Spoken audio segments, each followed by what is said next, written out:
बाटे बाबा के नगरिया बाटे मजबूरी तनी बुझाए में हरिया सुनत जाए के तो मन बाटे बाबा के नगरिया बाटे मजबूरी तनी बुझाए में हरिया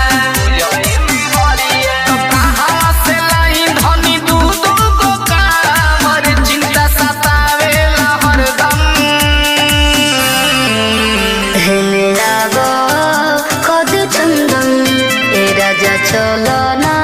देवघर दंदन हेले आबो कभी चंदन ए राजा चलो ना देवघर दंदन डीजे अजीत म्यूजिक काफी साल मुजफ्फरपुर हेले आबो कभी चंदन भूतनाथ की ए राजा चलो ना देवघर दंदन हर साल सही तो करेला बहाना अब कि न हमारा के करो सैया माना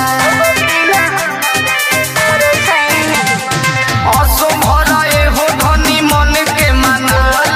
गावही के शिवजी बजलवा चढ़ल अरे भांग धतुरे बेल पाता चढ़ई हर रखी ध्यान बाबा हरदम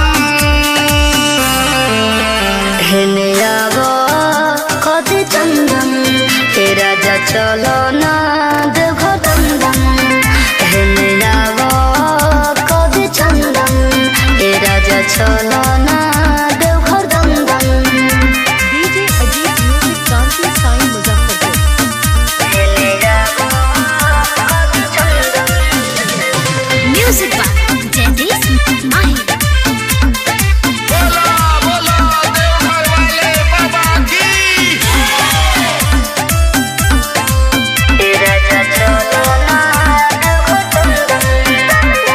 बाबा के नगर में जे अरजी लगावेला जिंदगी के सब सुख क्षण भर में पावेला सब सरिया धनी कोल तैयारी जय देश अर्जुन के जाति भी गाड़ी चलो धर्मेंद्र के साथ में लेके बोलते चले के बम बम